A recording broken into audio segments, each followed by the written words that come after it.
नमस्कार शेतकरी बांधवांनो, निश्चितच जे धना पीक टाकलं आहे तुम्ही पाठीमागे बघू शकता की धना पेरणी केली आहे. चांगल्या पद्धतीने उगवण क्षमता होती आहे, पण या ठिकाणी टेम्परेचर जास्त आहे, उन्हाळा भरपूर आहे, तर धन्याची मर होऊ नये यासाठी आपल्याला या ठिकाणी सुरुवातीलाच या ठिकाणी बुरशीनाशक जाणं गरजेचं आहे किंवा बॅक्टेरिया फॉर्म्युलेशन सुद्धा म्हणू शकता.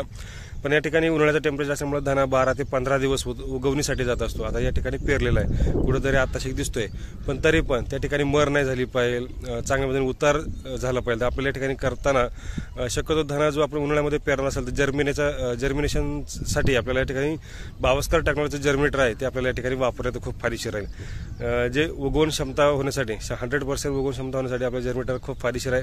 ते त्याच्यामध्ये रात्रभर भिजत घाला आणि भिजत घातल्यानंतर सकाळी काढून आपण या ठिकाणी पेरणी करू शकता किंवा टाकणी करू शकता.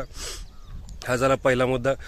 दुसरा मुद्दा असा म्हणू शकतो की आपण निश्चितच या ठिकाणी बुरशीनाशक चोळणं गरजेचं आहे. तर या ठिकाणी मेटलायझिकल या ठिकाणी धनाला चोळून आपण या ठिकाणी बीज प्रक्रिया जशा पद्धतीमध्ये करतो तसं बीज प्रक्रिया ज्या पद्धतीने करतो त्या ठिकाणी आपल्याला मेटलायझिकल आहे किंवा झेलोरा आहे किंवा इव्हरगोल आहे त्या पद्धतीमध्ये सुद्धा आपण या ठिकाणी ते करून घ्यायचं आहे आणि नंतर पेरणी सुद्धा करू शकता किंवा टाकणे. तिसरा मुद्दा असेल तर पाण्यातनं बुरशीनाशक जाणं गरजेचं आहे. म्हणजे पाटपाणी असेल तर त्या पाटपाण्यातनं जाणं गरजेचं आहे, कारण त्या ठिकाणी आपल्याला जमिनीतली बुरशी असेल त्या ठिकाणी आपल्याला रोको असतील किंवा कॉपर आहे हे आपल्याला या ठिकाणी पाण्यातून सोडून द्या.